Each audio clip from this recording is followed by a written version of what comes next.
우리 전도운동은 결국은 제자 찾는 일이죠. 네, 제자 찾는 일이 우리가 하는 전도운동의 목표입니다. 바울은 그걸 참 잘했어요. 바울 사도는 가는 현장마다 제자 찾는 일에 집중을 했습니다. 그래서 바울 사도의 사역을 보면은 많은 사람을 모아놓고 하는 군중 집회는 거의 하지 않고요. 거의 소수의 사람들을 모아놓고 하는 것을 우리는 주로 했었던 것을 볼 수 있습니다. 두란노에서도 그 제자들을 모아서 이렇게 따로 메시지를 했죠.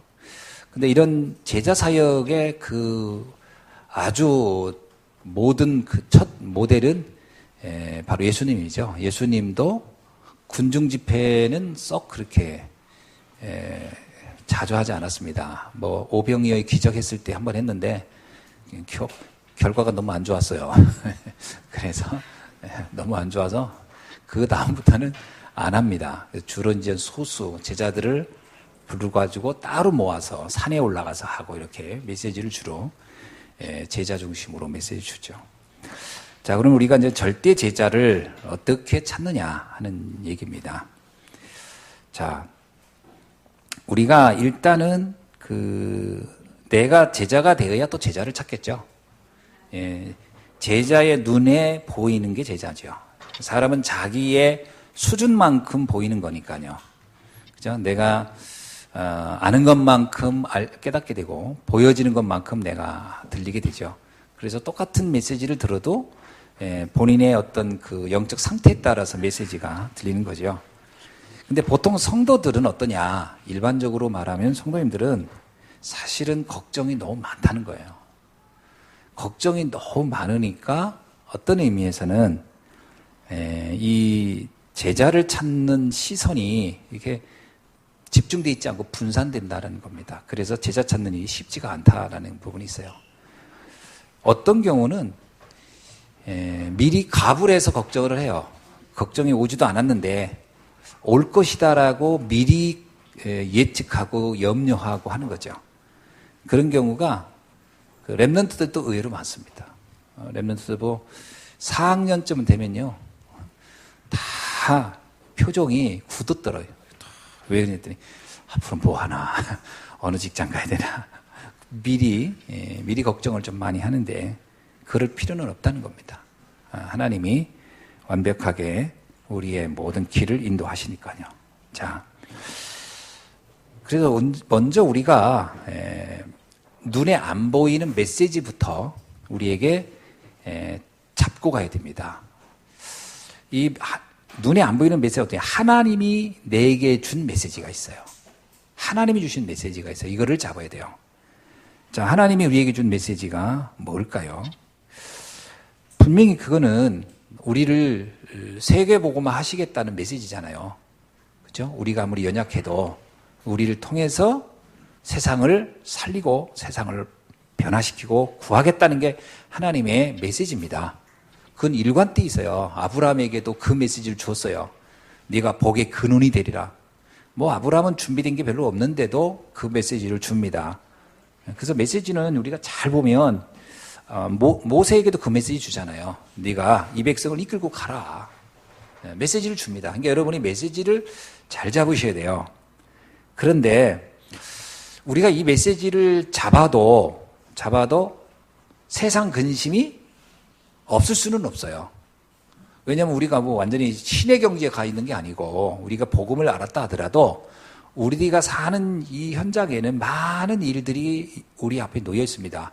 당장 지금 우리 랩런트들은 지금도 걱정이 될지 몰라요. 내일 시험인데 오늘 아침부터 저녁 오후까지 계속 말씀 듣는데 조금 이게 시간이 좀 많이 빼앗기지 않나? 뭐 이런 걱정을 혹 하고 있는지도 몰라요. 왜냐하면 그런 작은 일부터 해서 사람들은 누구나 걱정거리가 있습니다. 저도 사실 걱정을 해요. 내일 비행기 타고 가는데 11시간 가니까 지금 무릎이 좀 안 좋거든요. 이거 무릎 부으면 어떡하지? 뭐 이런 걱정도 하고 뭐 여러 가지 이런 작은 걱정들은 합니다. 자, 문제는 뭐냐면 우리가 염려도 오고 걱정도 오는데 이것을 대하는 어떤 나의 수준이 나의 그릇에 따라서 달라진다는 겁니다. 예를 들어서 아브라함은요, 똑같이 경제 문제가 왔어요. 근데 그때 아브라함이 어떻게 처신했냐면 걱정을 해버렸어요. 너무 염려를 하니까 도리어 그 염려가 아브라함을 더 미궁으로 몰아갔어요. 그래서 막 애굽으로 가가지고 막 굉장히 본인이 예상치 않은 문제에 막 휩싸여 들어버렸어요. 근데 요셉은 반대로요, 노예라는 문제가 왔어요. 누가 봐도 그거는 진짜 걱정을 많이 해야 될 상황인데 도리어 요셉은요, 그게 걱정거리가 전혀 안 됐다 이렇게 말하기는 어려울 거예요. 뭐 우리가 요셉을 직접 만나서 물어보지 않았기 때문에 잘 모르겠지만 아무래도 뭐 인간인데 걱정 없어요. 근데 문제는 붙잡은 메시지가 있었기 때문에 자기가 잡은 메시지 있잖아요. 요셉이 해와 달과 별이 그리고 많은 벳단들이 분명히 하나님이 주신 언약이 맞다면 지금 이 노예 사건이 나에게 재앙이 아니다. 이건 하나님의 계획이다. 그래서 나중에 이런 얘기 하잖아요. 나를 하나님이 먼저 당신들보다 애굽으로 보냈다. 그 얘기를 하잖아요. 메시지를 잡은 거거든요. 메시지를 잡으니까 그 상황을 재해석할 수 있었던 겁니다. 이게 중요합니다. 재해석해야 되거든요. 성도님들이 그 부분이 안 되는 거예요. 또 재해석을 안 나는 것 중에 이런 게 있어요. 지난번 어떤 문제를 해석해서 잘 인도받아서 여기까지. 근데 여기서 하나 더 상황이 나빠지면 거기서는 해석을 안 해. 한 번은 했는데 두 번은 안 하려고 하는 경향이 있어. 첫 번째는 했는데 두 번째 안 하고 뭐라고 하냐면 그래도 그렇지. 언제까지 내가 계속 해석을 해야 되나? 뭐 이렇게 돼버리는 거예요. 그 요셉은 보세요. 노예로 가는 거 해석했는데 좀 이따 다시 죄수로 가요. 상황이 더 나빠졌어. 그럼 보통 우리 같은 뭐예요? 내가 노예까지는 해석할 수 있다. 근데 여기서 억울하게 죄수가 되는 거는 어떻게 내가 해석을 하냐, 이거 도저히, 이거는 아니지 않냐. 여기는 아니다. 이것까지는 내가 해석, 그러면서 이제 해도 넘어간다. 뭐 이렇게 해서 거기서 해석이 확 무너져 버리는 거죠. 상관없이 해석을 또 해요. 그래서 굉장히 중요합니다. 그러는 이유가 있으니까요. 이유가 있으니까 그런 상황들이 펼쳐지는 거라고 봐야 됩니다. 그래서 여러분, 그 근심과 문제를 대처하는 우리의 수준은 우리의 영적 상태에 따라서 다르다.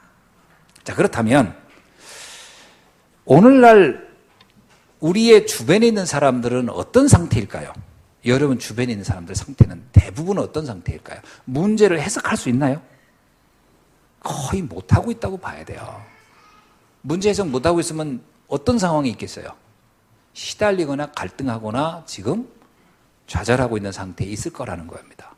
그게 지금 우리 주변의 상황이에요. 그들에게 여러분이 정확하게 힘을 주고 답을 줘야 됩니다. 사람들이 답을 알면요, 달라져요. 그렇잖아요. 시험을 볼 때 답을 알고 시험을 보는 건 되게 흥미로운 건데 답을 모르고 시험 문제를 본다면 막막한 거예요. 답을 안다면 문제는 완전히 뭐가 돼요? 누림이 돼버려요. 답을 알면 문제는 누림이 되고 답을 모르면 문제는 나에게 근심이 돼버리는 거예요. 답을 알려줘야 됩니다. 답은 정확히 모르겠어요. 인간은 본질적으로 똑같아요. 모든 인간은 영적 상태는 다 똑같다고 봐야 돼요. 그게 뭐 유럽인이라고 다르고 미국인이라 다르고 뭐 아프리카 사람 다르고 황인종에 다르고 똑같습니다. 뭐 배움이 차이가 있든 뭐 인종의 차이가 있든 뭐 경제 수준의 차이 상관없이 인간의 본질적으로는 다 똑같습니다. 다 똑같이. 그러니까 모든 사람은 고민이 있어요. 일단 그걸 여러분 아시죠? 모든 사람은 걱정을 가지고 있어요. 단지 저 사람은 걱정이 없을 거야. 그건 내 생각이지. 그래서 옛날에 찰리 채플린이 그런 얘기 했어요. 인생이란, 전 그 말 진짜 전 좋아해요. 인생이란 멀리서 보면 희극인데 가까이 가면 비극이다. 어떻게 생각합니까? 모든 인생이 그래요. 겉에서 보면 다 멋있어 보이고요. 그래가지고 묻지마 살인이 왜 생기냐면 인생을 멀리서만 봐서 그래. 그 사람들이 멀리서 보면 다 나는 비기고 저 사람은 다 희극 같아. 그래서 막 질투하고 막 그래서 막 너는 왜 웃어? 나는 죽겠는데. 그러면서 이제 막 미워하는데 아니에요. 이 사람 착각하고 있는 거예요. 그 웃고 있는 사람을 가까이 가보면 웃는 게 아니에요. 그 사람 지금 웃는 게 아니에요. 예. 그거를 알아야 되거든요. 이제 그게 이해 안 되니까 너는 어떠니 뭐. 그래서 우리도 질투도 그러잖아요. 사돈이 땅 사면 배 아프다 그러는데요. 땅 산 집 은행 잔고를 이해하셔야 돼요. 예. 사돈 땅 샀을 때 빚이 많을 겁니다. 빚 없이 땅 샀겠어요. 이거 다 생각해보면 그게 그렇게 배 아플 상황이 아니고요. 걱정해주고 기도해줄 상황이에요. 저분 참 무리했구나. 이런 생각도 드는 거고. 그러니까 여러분, 잘 보라 이거예요. 모든 사람의 상태는 어떻다? 지금 문제가 아닌 것에 잡혀 있습니다. 심각하게. 왜냐? 문제라고 하는데 답이 또 없어요. 문제 아닌데 잡혀 있거나 문제인데 답을 몰라요. 그래서 지금 시달리고 있는 거예요. 그들에게 힘을 주고 답을 줘라. 아멘? 네. 어떻게 힘주면 되겠어요? 그 문제에 완벽한 하나님의 답이 있음을 알려주면 힘나죠. 그리고 답 없는 인생이 없다. 답을 가지면 된다고 알려주면 돼요. 다 이유가 있고 그것을 잘 알면 다 갱신의 사인이고요. 축복의 발판이고요. 응답의 시작이고요. 전환점의 시간표가 되고요. 다 그렇게 됩니다. 못 봐서 그러지. 그래서 시대적으로 훌륭한 일을 한 사람들 보세요. 다 위기 때 전환점을 맞이한 사람들이 다예요. 그래서 그 위기를 잘 보게 만들어줘라. 아멘? 그 답 주면 돼요. 자, 그 속에서 이걸 알아듣는 사람들이 이제 나온다면 그들이 제자인 거죠. 이걸 알아듣는다면. 자, 절대 제자는 어떤 사람이냐? 그 축복의 이유, 응답의 이유를 아는 사람들이에요. 그 이유를 알아야 돼요. 예를 들면 우리는 하나님이 우리에게 세 가지의 축복을 주셨어요. 하나는 갈보리산의 축복, 감람산의 축복, 마가다락방의 축복을 주셨습니다. 자, 갈보리산의 축복은 뭐예요? 우리에게 십자가상에서 요한복음 19장 30절에 다 이루었다라고 하는 축복이에요. 우리에게 모든 걸 다 이루었어요. 그런데 그 이루어진 하나님의 축복을 아는 사람에겐 그 응답의 자리고 축복의 자리인데 그걸 모르는 현장, 그 하나님의 십자가의 축복을 모르는 이 현장은 어떠냐? 지금 아까 얘기했지만 답 없이 틀린 답에 붙잡혀서 죽어가고 있는 거예요. 시달리고 있는 거예요.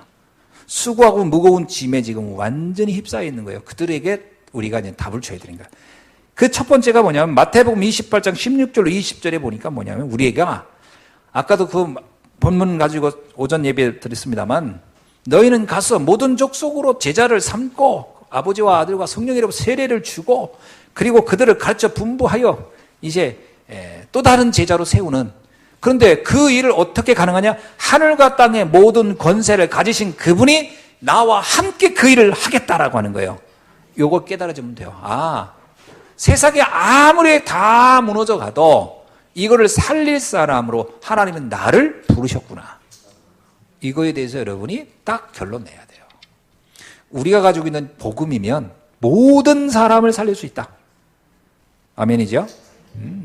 그게 사람들에게 뭐 다른 것 가지고는 우리가 가지고 지식 가지고 사람을 바뀌지 않습니다. 복음으로만 바꿀 수 있어요. 어설픈 복음이라도 복음은 살리지만 대단한 지식도 세상의 지식으로 사람을 못 살려요. 이해되십니까? 그러니까 우리가 정확한 복음을 전한다면 어떻게 되겠어요? 삶 현장은 다 바뀔 수밖에 없는 거예요. 자, 그리고 마가복음 16장 15절 20절에 우리가 뭐라고 하냐면요. 우리는 온 천하에 다니면서 만민에게 복음을 전하고요. 그리고 뱀을 집으며 정갈을 결박하며 그리고 어떤 독을 마실지라도 해바들 잡고 병든 자가 손을 얹으면 나음을 치유의 역사입니다. 사람들을 살릴 수 있는 능력이 우리에게 이미 주어졌다는 거예요. 여러분이 가서 정확한 복음을 증거한다면요. 아무리 지금 무너져 있고 죽음 절망에 빠져 있는 사람이라도 회복된다. 그게 하나님이 우리에게 주신 중요한 답입니다. 제가 내일을 이제 가면서 이번에 가서 전해줄 메시지는 딱 세 가지예요. 138이에요. 그거 전하고 올 거예요. 그리스도, 하나님 나라, 성령의 역사. 여기에 올인하라. 여기서 올 아웃이 될 것이다. 이거 가지고 올 체인지 될 것이다. 요거 말해주는 거 왜요? 그 외에 뭘 더 얘기하겠습니까? 제가 세상 지식을 알겠습니까? 뭘 알겠습니까? 이번에 가서 만나는 분들 보니까 대단한 사람들이더라고. 막 프랑스 가서 막 집회하고 막 이런 분들이 전 세계를 다 누비는 분들이더라고. 나보다 또 훨씬 더 많이 돌아다니는 분들이에요. 그러니까 잘못하면 내가 어이야 이 스펙 대단한데 이러거든요. 이분들. 가서 뭘 얘기하겠습니까? 그분들에게 제가 정확한 그거 외에는 말해줄 게 없어요. 그거 외에는 사람을 치유할 수 없다. 아멘. 그리고 주님은 우리에게 뭘 주셨냐면요. 베드로에게 한 말씀처럼 너희가 어떻게 하냐 가서 내 어린 양을 먹이라. 이렇게 나. 우리가 렘넌트를 살리는 이 응답은 우리가 오해하더라고요. 어떤 친구가 저한테 이런 얘기를 하더라고요. 목사님 저는요. 막 애들의 정서를 몰라가지고 막 아이들을 어떻게 양육해야 될지 모르겠어요. 그래서 막 아이들이 좋아하는 막 영화도 보고 음악도 보고 책도 읽고 좀 그래야 될까요? 하는데 아닙니다. 그거 쉽지 않고요. 해도 도움 안 돼요. 그 시간에 메시지 더 듣는 게 좋아요. 사실은 사람을 바꾸는 거는 어린 아이든 어른이든 똑같이 영적인 상태로요. 복음이 들어가면 바뀝니다. 복음만 사람을 바뀌는 거예요. 그래서 우리가 자꾸 전략적으로 오해할 때가 있어요. 전도한다 할 때 뭔가 이렇게 세상 지식을 많이 알려줘야 이 아이가 뭐 마음의 문도 열리고 바뀌지 않겠냐. 안 그렇습니다. 결코 그래서 사람이 바뀌는 게 아니에요. 복음이 들어가야 변화되는 거예요. 그래서 베드로가 여러분 아시잖아요. 이때 베드로 내 어린 양을 먹여라 할 때 그 베드로의 수준을 보세요. 그 어린 양하고 수준이 그 정서가 맞는 사람이냐고. 베드로가 정서가 안 맞지. 근데도 가서 어린 양을 먹일 수 있어요. 그냥 여러분 할머니도요 렘넌트 사역할 수 있어요. 제가 옛날에 약간 착각했었어요. 나이 드신 분들은 렘넌트 사역하면 안 된다고 생각을 했거나 젊은 사람들이 렘넌트 사역을 해야 되겠구나라는 생각인데 그것도 내 착각이고 편견이에요. 아무 상관없습니다. 그럼 뭐 베드로는 어떻게 렘넌트 사역을 해요? 상관없어요. 복음을 전하면 돼요. 정확한 복음 전하면 됩니다. 전 가끔 유목사님 보고 깜짝 놀래요. 모든 계층, 모든 분야, 모든 사람을 만나는데 다 답을 줘. 저분은 의사가 돼본 적도 없는데 저분은 판검사가 돼본 적도 없는데 외모고시를 본 적도 없는 분인데 다 답을 줘. 왜 그러죠? 이유는 딱 하나예요. 복음을 전하니까. 그죠? 교사 수련회, 현직 교사 수련회. 유목사님이 교사 돼본 적이 없잖아요. 현직 교사. 근데 교사들이 앉아서 뭐라고 해요? 말씀 들으면서 어쩌면 우리를 이렇게 잘하냐 그러거든요. 의사분들이 앉아가지고 메시지 들고 어쩌면 우리 상황을 이렇게 잘하냐 그러거든. 군인들 본인은 방위 출신인데 장교들 앉혀놓고 메시지를 막 하잖아요. 그럼 장교분들이 어쩌면 우리 사정을 이렇게 잘하냐 그러는데 인간은 다 똑같은 거예요. 그래서 다 똑같습니다. 복음이 정확히 증거되면 치유되고 회복시킬 수 있는 거죠. 그래서 갈보리산 이후의 상황은 어떠냐? 모든 사람이 필요한 건 복음이다. 아멘? 예. 그러면 뭐예요? 여기에 이것의 결론 내야 제자의 응답을 보게 되는 겁니다. 뭔가 자꾸 세상적인 테크닉을 쓰려고 하고 세상적인 방법, 그러면 그건 진짜 제자의 응답을 보기는 어려워요. 그렇게 해가지고는 사역되는 게 아닙니다. 정확한 복음이면 다 되는 거예요. 두 번째, 감람산 이후. 왜 예수님이 제자들을 다 감람산으로 불러 모았죠? 감람산으로 모아온 이유가 있어요. 그들에게 각인시키기 위한 겁니다. 오직 하나님의 나라에 대하여. 여러분, 내 복음이 정확히 맞다면, 여러분이 정말 그리스도 하늘과 땅의 모든 권세를 가지신 그분이 나와 함께하는 게 맞다면, 여러분이 그것을 정말 누리고 간다면 그 현장에 하나님의 나라가 임하게 돼 있는 겁니다. 임하게 돼 있다니까요.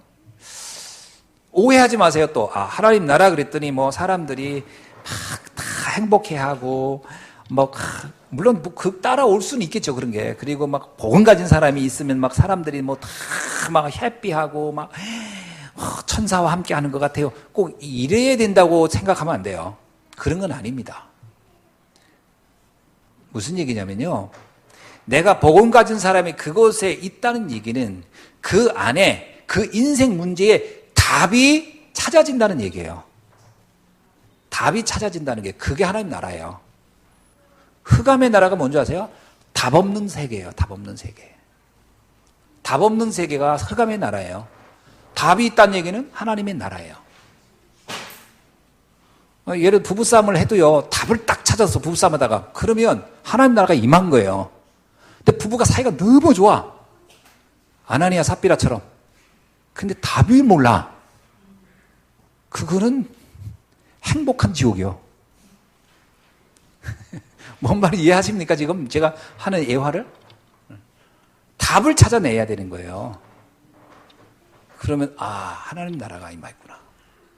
그러면 어떤 상황에도 흔들리지 않는 나, 그리고 흔들리던 사람이 흔들리지 않는 상태로 바뀌겠죠.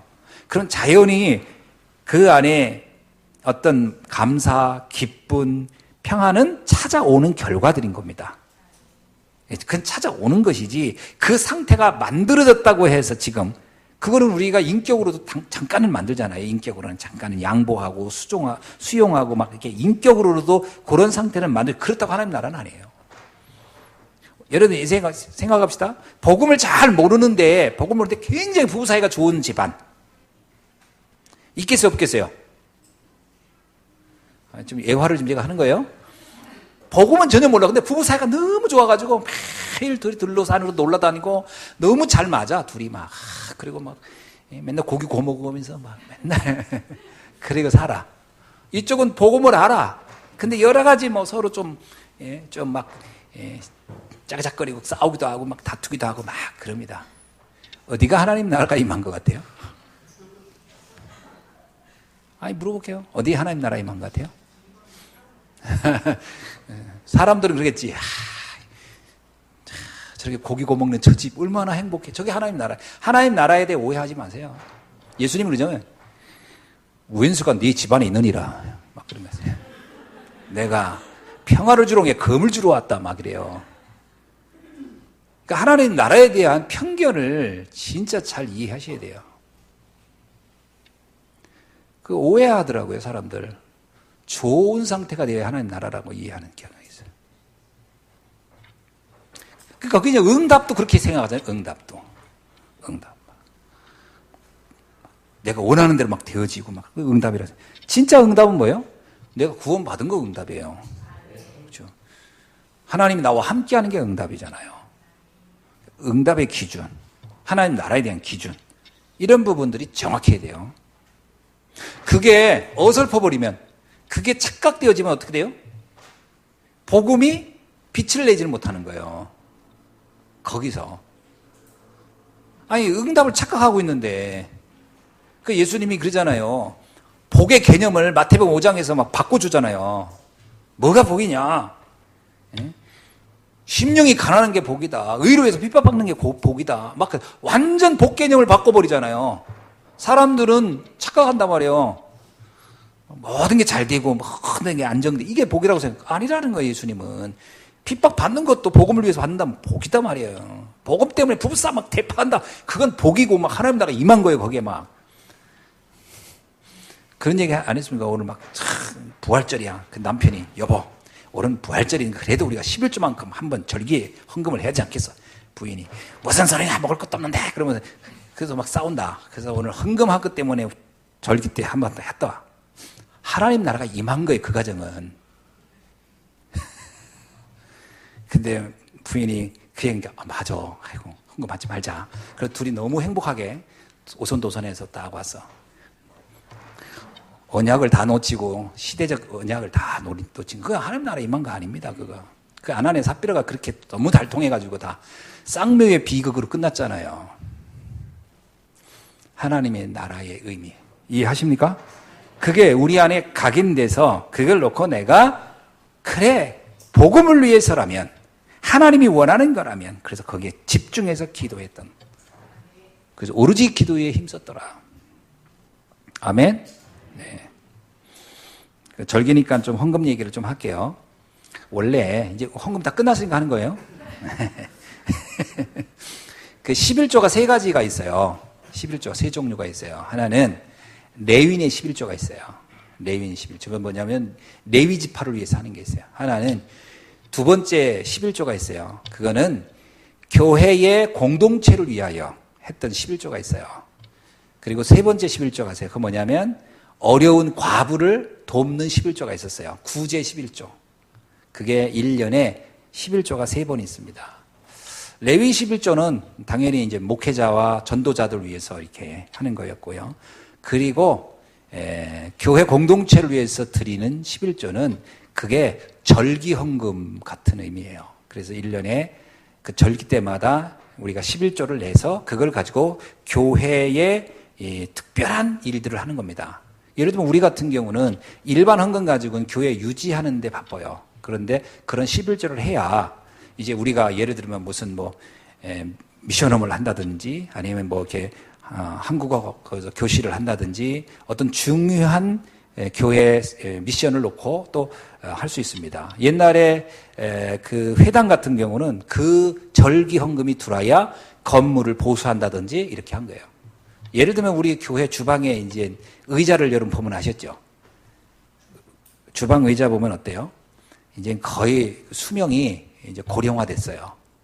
그래서 이렇게 보면 막 부러지고 막 그래요. 그래서 내가 좀 이제 의자도 조금 교체해야 되겠다. 그런데 이런 비용은 이런 절기 헌금을 통해서 하는 겁니다.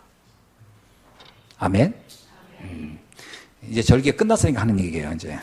그래서 원래 절기 헌금은 여러분이 11조만큼을 함으로써 교회의 근데 그건 구약 시대부터 쭉 해왔던 사역들입니다. 그런 거 가지고 예를 들어서 의논을 했는데 서로 이게 그렇다, 아멘. 해야지. 그러면 정말 하나님 나라가 임한 거죠. 그런 겁니다. 제 얘기는 뭐냐, 헌금을 하라 이 말이 아니라 그런 미션과 언약을 놓고 통할 수 있느냐, 그런 거죠. 감람산 이후에 하나님의 나라라고 하는 그 언약으로 각인되는 것, 이것이 굉장히 중요합니다. 이것을 이해한 사람이 제자입니다. 아멘이죠.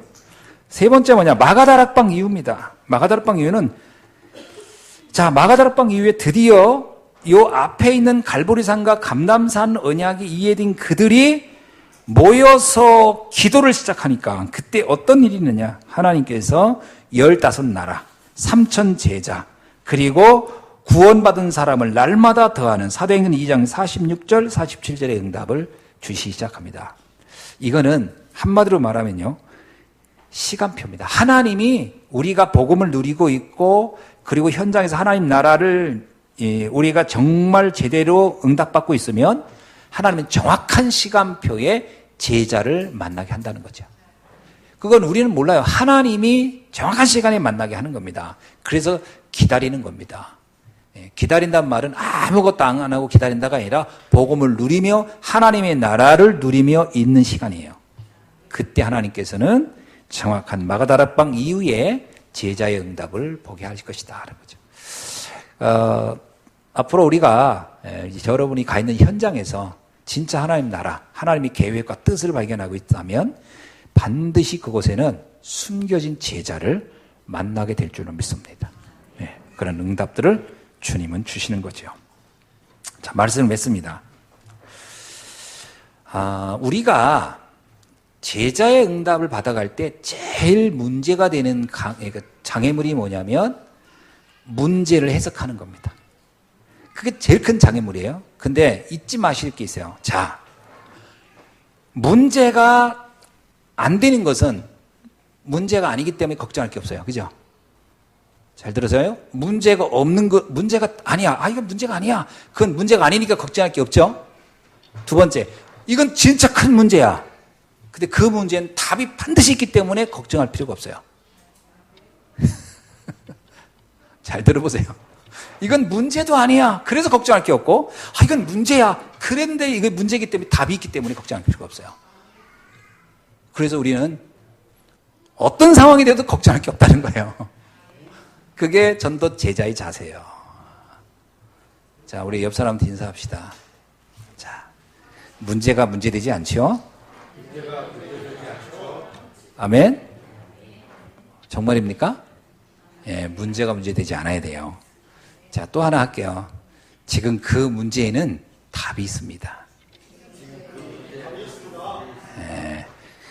이제 본인만 모르고 있을 뿐이야, 답이. 근데 답은 있어요. 그럼 답을 어떻게 찾으면 돼요?